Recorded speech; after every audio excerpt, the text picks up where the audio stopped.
If you're watching this from the US or the UK, listen closely because what you're about to hear isn't just a story, it's a warning about judging people too fast. And if you love justice, revenge, arcs, and real-world lessons that hit harder than reality TV, then smash that subscribe button right now because this one will stay with you long after it ends.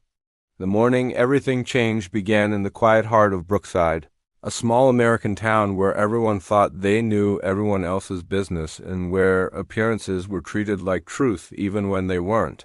It was a bright Thursday when an old black man named Mr. Silas Thompson shuffled down the cracked pavement toward Oak Ridge National Bank with nothing but a worn denim jacket, shoes that had survived at least a decade too long, and a heavy brown sack slung over his shoulder, the kind of bag people might assume held dirty clothes, old tools, or the leftovers of a man life had already given up on. Silas walked slowly, like someone used to being overlooked, someone who let others assume whatever they wanted, because their assumptions never cost them anything until today, when their assumptions would cost them more than they could imagine. People passing by barely glanced at him, and the few who did either smiled politely or turned their heads, uncomfortable with the sight of aging poverty. But Silas kept moving, humming quietly, eyes calm, like a man who carried a secret far too heavy for the world to understand. As he approached the glass doors of the bank, the security guard, a young man with too much ego and too little training, straightened up with an exaggerated seriousness as if danger approached in the form of gray hair and slow walking. "Sir, bank opens for regular transactions at 9, he said stiffly. Even though the sign clearly said 8 and it was already 8:30, Silas nodded gently, unfazed. "I'm here for business that can't wait," he replied, his voice cracked with age but steady as stone. The guard puffed out his chest and blocked the entrance. "What business would that be?" he asked, eyeing the sack suspiciously. Before Silas could answer, a group of employees arriving for work began whispering and snickering.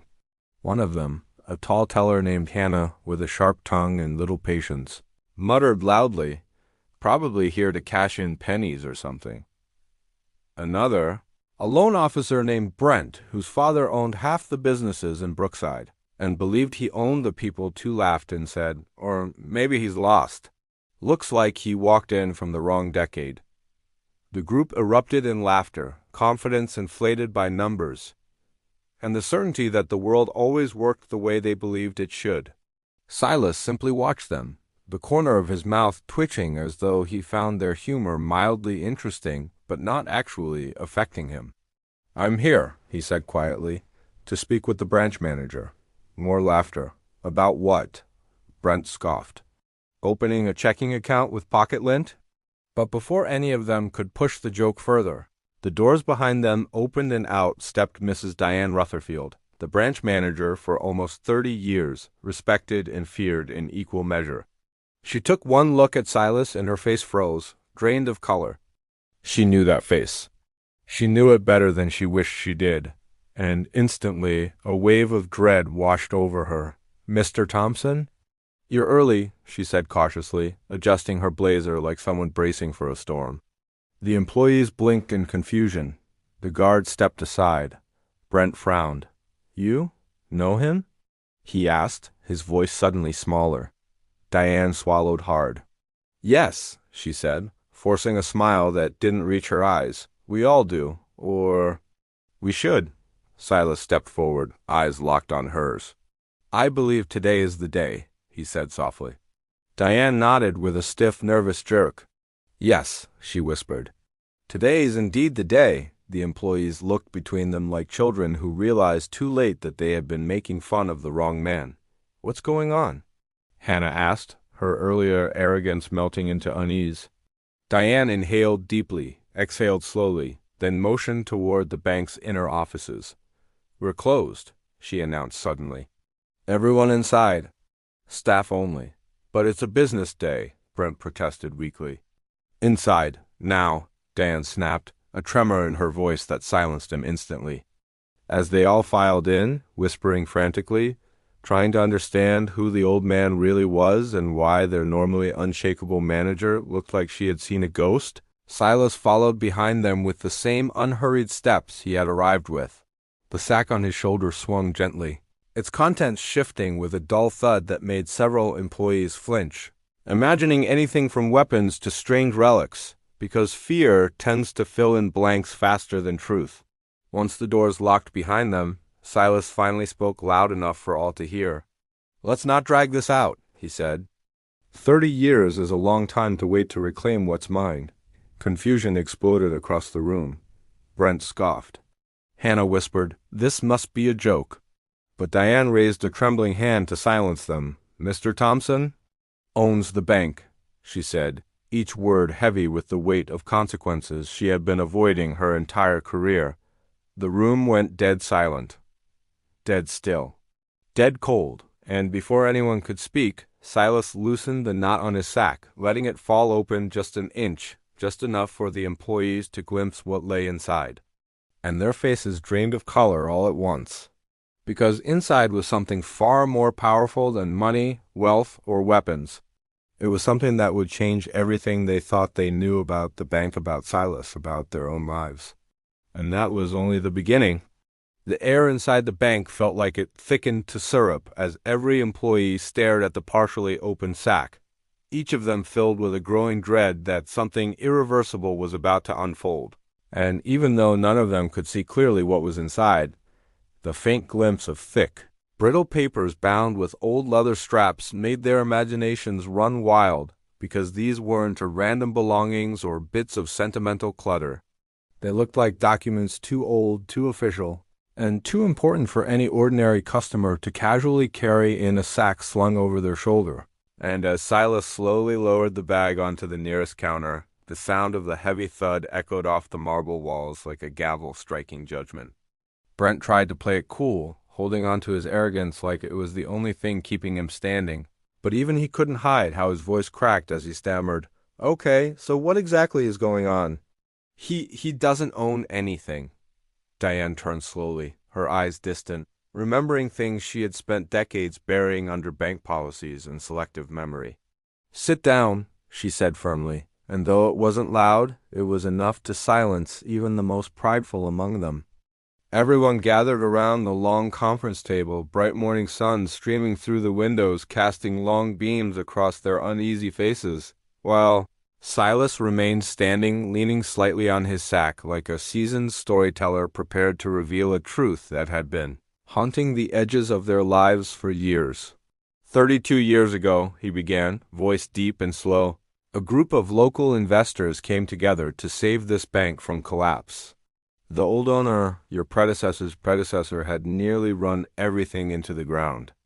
Most investors pulled out. The few who stayed did so only to profit off the desperate. He paused, letting the weight of his words sink in. I was one of those investors. But I wasn't wealthy, just determined.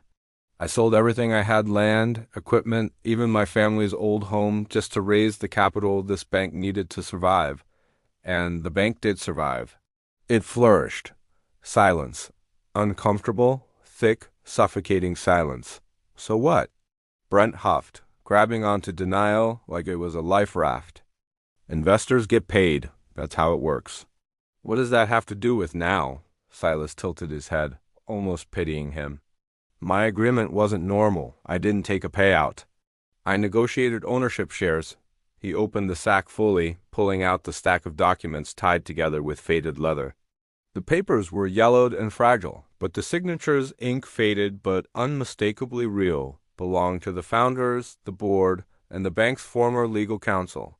These, Silas said, placing them gently on the table, are the original ownership certificates. The others sold theirs off years ago or forfeited them during mergers. Mine, he added, tapping the top sheet, were never cashed out, never relinquished, legally uncontested. And according to the bylaws at the time, if a majority shareholder reasserts ownership, the bank reverts to their control. Brent's jaw dropped. Hannah gasped. The room spun into chaos as whispers erupted like wildfire. No way, this I send to real. Why wasn't this in our records? Is that even legal? Diane slammed her palm on the table. Enough! The room froze. She looked at Silas with a complicated mix of guilt and resignation. I knew this day might come, she admitted softly. Your name has been on the dormant shareholder list for decades. I was instructed not to make contact unless you initiated. Instructed by who? Hannah demanded. Diane hesitated. Corporate and local officials. The assumption was that because you didn't claim anything, you either forgot, moved away, or passed on. She winced at her own words. Silas simply nodded. My silence wasn't forgetfulness, he said. It was patience. I was waiting for the right moment. For what? Brent snapped, though fear shook every syllable. Silas looked around the table at each of their faces, seeing the prejudice, assumptions, and quiet superiority they had carried moments earlier.